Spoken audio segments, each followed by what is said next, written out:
우리는 예수님을 믿는 사람들입니다. 하지만 우리의 믿음을 점검해 볼 필요가 있습니다. 예수님이 내 죄를 위해서 십자가에서 죽으셨다는 이 믿음 하나 가지고 우리가 평생을 살려고 하면 안 된다는 것입니다.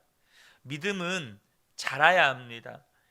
우리가 살아가는 동안에 우리에게 시련도 오고 유혹도 오고 어떤 때는 정말 정신을 차리지 못하도록 그냥 폭풍이 몰아치는 것 같은 때를 만나게 됩니다.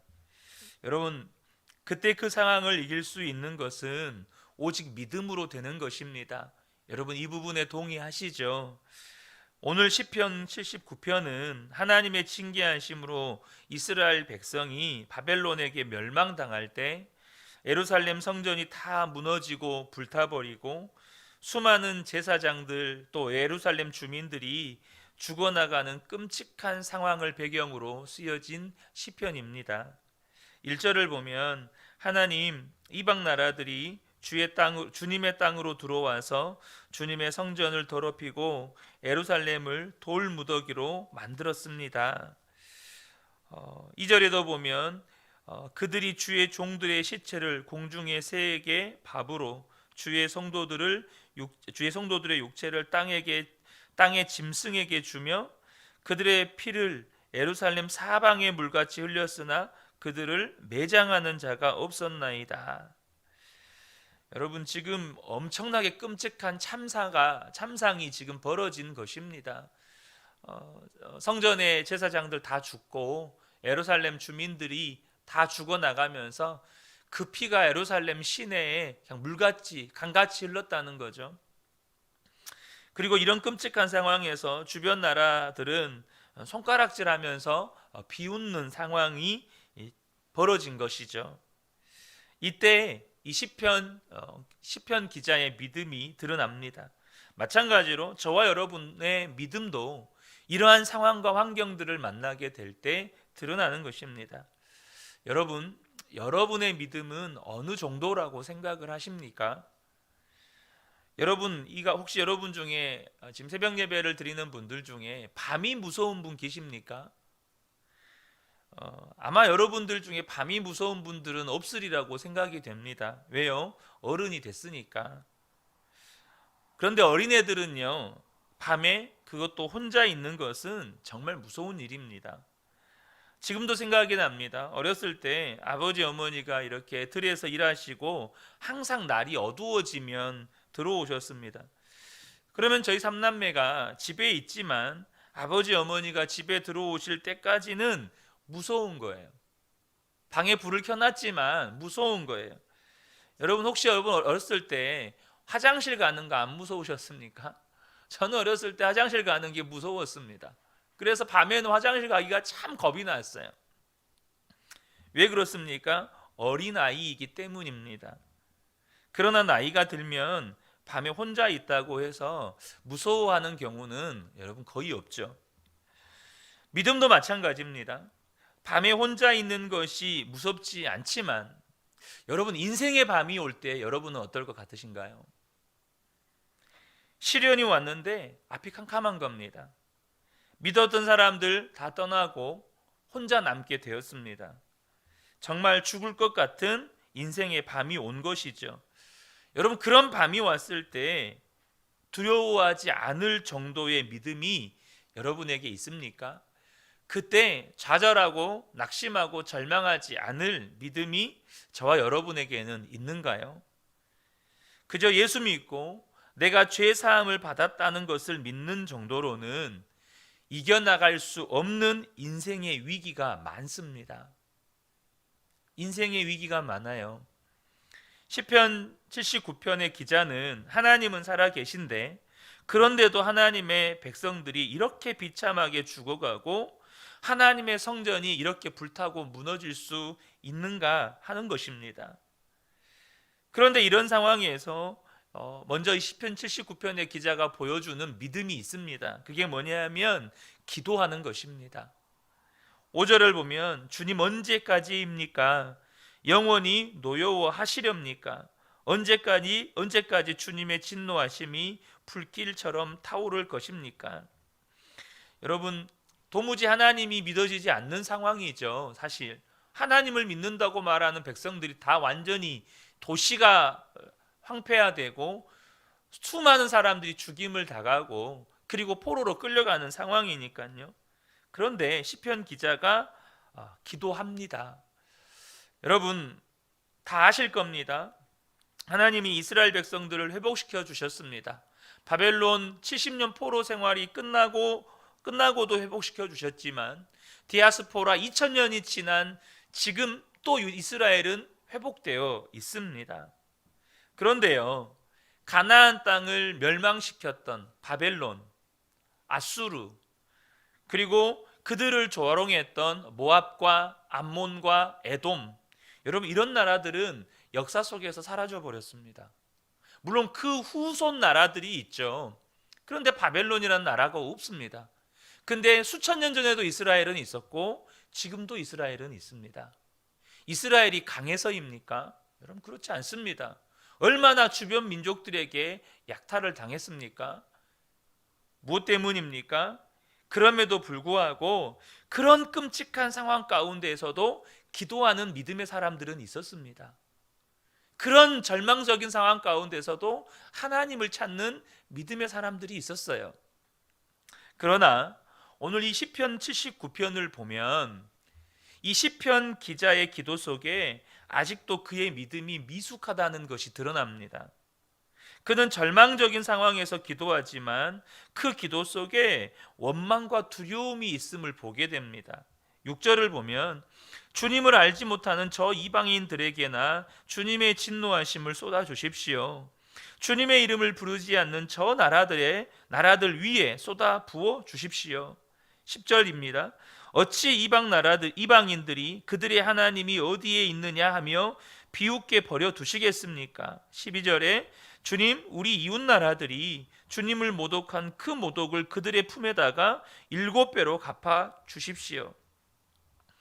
지금 시편 기자는요, 자기들이 죄 때문에 이러한 징계를 당하고 있다는 것을 압니다. 그러나 그 사실에 대해 고백하고 하나님께 속히 진노를 거두어 달라고 기도를 하는데 그럼에도 불구하고 이해되지 않는 것이 있어요. 그게 뭐냐면 그래도 우리는 하나님의 백성 아니냐는 거예요.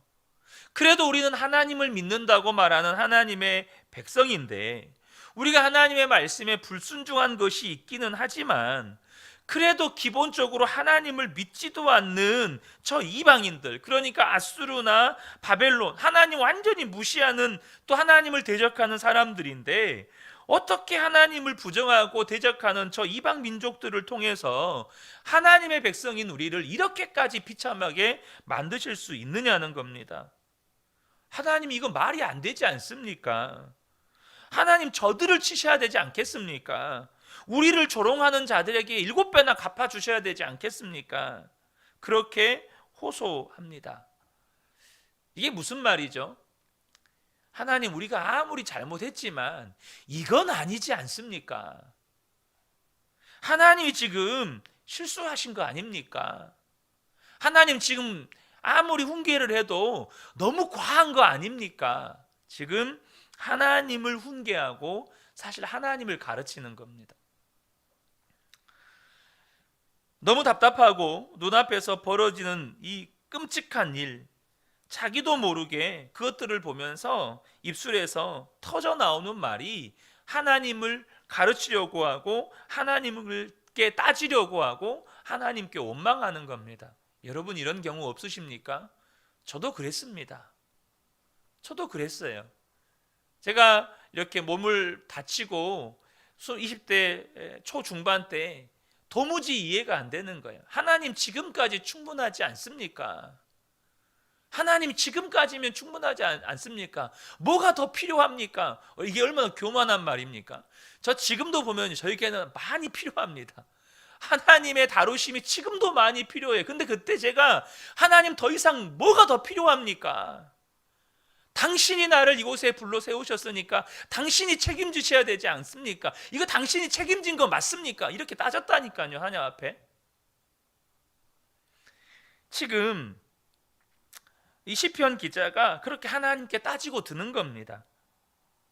하나님은 아무것도 하지 않으시는 하나님, 자신을 또 자기 백성을 외면하시는 하나님처럼 고백하는 거예요. 여러분, 그러니까 지금 시편 기자는요, 기도는 할 믿음은 있어요. 기도는 합니다. 그러나 하나님을 한편으로 안 믿는 거예요. 이것이 시편 79편에 나오는 이 시편 기자가 가진 믿음의 한계입니다. 여러분, 이런 경우는 결코 하나님께 감사와 찬송이 안 나옵니다.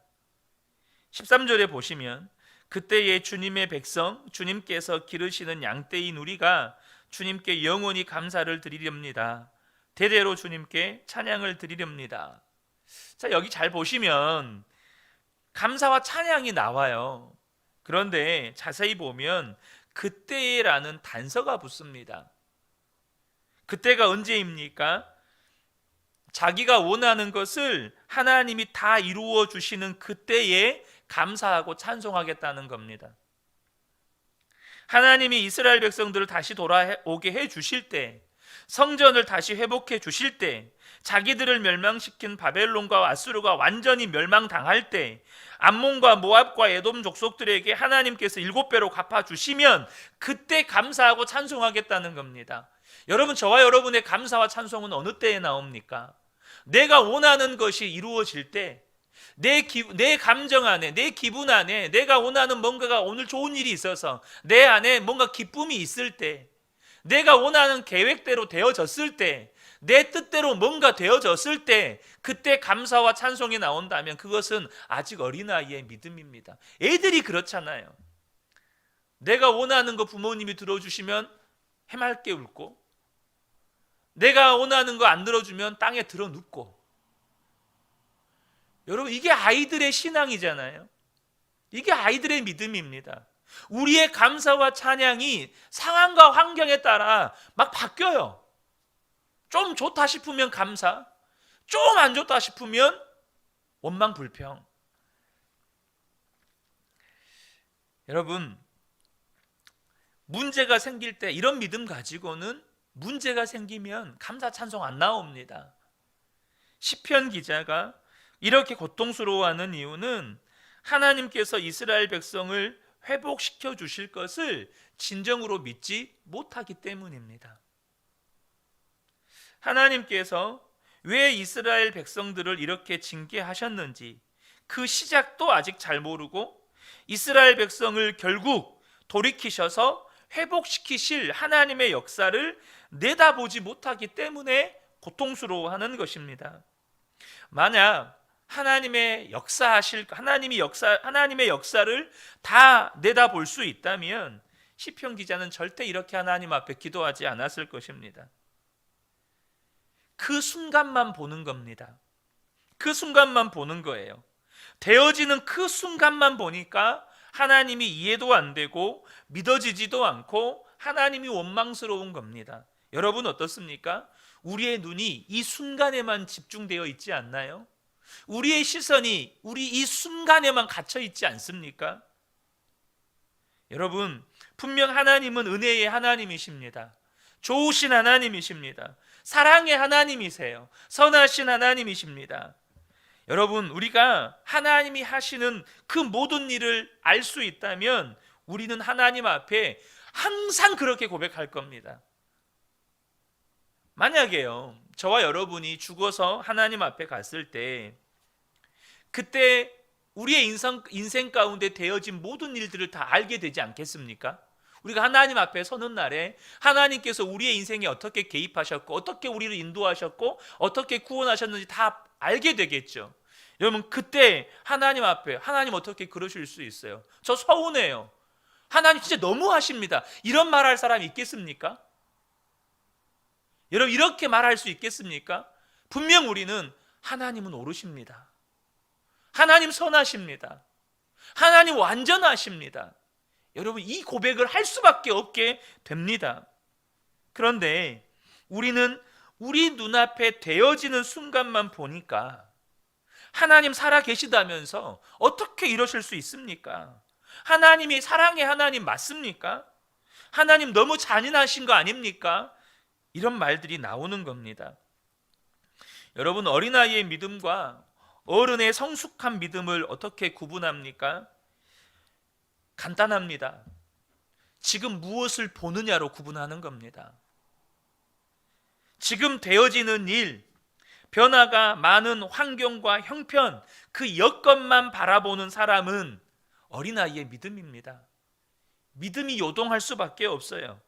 어떤 때는 하나님 살아 계신다고 손들고 찬양하지만 어떤 때는 안 계신다고 믿어지지 않는 것 같다고, 왜 이렇게 하시는지 모르겠다고 말합니다. 여러분, 저와 여러분이 진짜 성숙한 믿음을 가지시려면 변하지 않는 하나님의 말씀을 붙잡고 변하지 않으시는 주님을 바라보셔야 합니다. 그러면 우리의 상황과 형편에 대한 해석이 달라져요. 관점이 달라지고 여러분, 그것에 대한 반응이 달라집니다. 우리에게 말씀을 붙잡고 주님을 바라보는 믿음이 필요합니다. 제가 예전에 잠깐 말씀드렸지만 저희 하은이가 초등학교 1학년 때 담임 선생님한테 연말에 상을 받았습니다. 그때 당시 한참 인기 있었던 개그 콘서트에 나왔던 브라운이라고 하는 강아지 인형 큰 걸 받았습니다. 그때 당시 하은이 몸매 한 거의 절반 크기의 인형이었으니까 아이들도 다 부러워했습니다. 그런데 하은이는 그 인형이 더 예뻐지기를 원했습니다. 그래서 그 인형에게 화장을 시켰습니다. 크레파스 무슨 이렇게 막 파스텔 이런 걸로 인형에게 화장을 시켰어요. 그때는 그게 너무 이뻐 보이는 거예요. 제 눈에는 보이는 겁니다. 야, 너 그거 하면 안 이쁘기도 안 이쁘지만 너 그거 인형 버리게 된다. 하지 말아라. 근데 뭐 말만 그렇게 하는 것이지 자기는 그게 예쁘다고 열심히 화장을 했습니다. 정말 얼마 전에, 몇 개월 전에 우연찮게 한일 학교에 태워다 주다가 이 브라우니 인형 이야기를 하게 됐습니다. 하나, 너 브라우니 인형 그때 1학년 때는 그렇게 예뻐 보였는데 지금은 좀 생각이 다르지 않냐? 물어봤어요. 다르대요.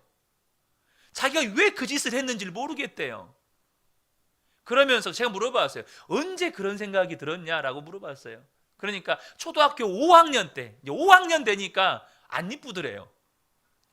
그리고 너무 지저분하더래요. 그래서 버렸어요.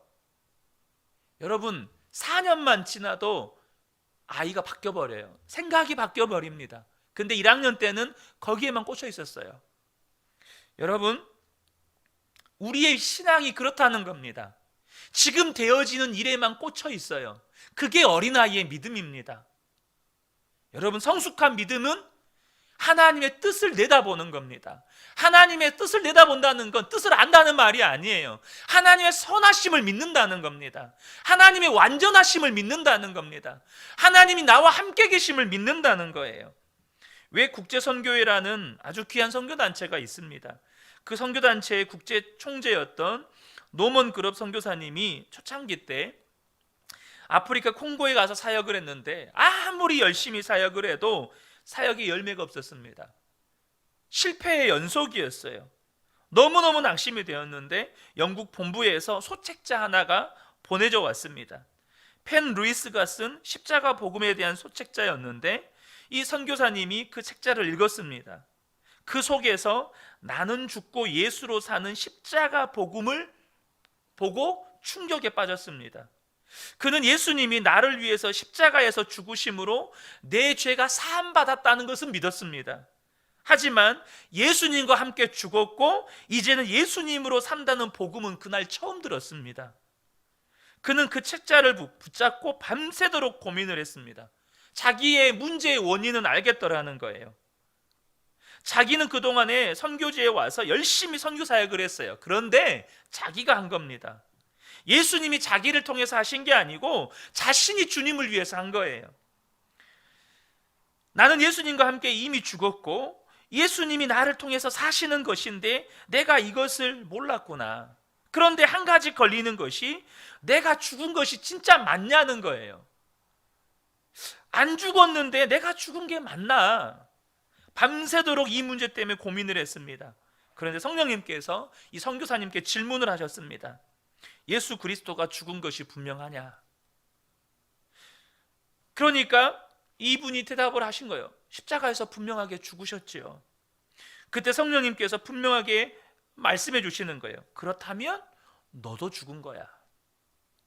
네가 예수 그리스도 안에 있었으니까. 하나님이 나를 예수 그리스도 안에 있게 하셨으니까.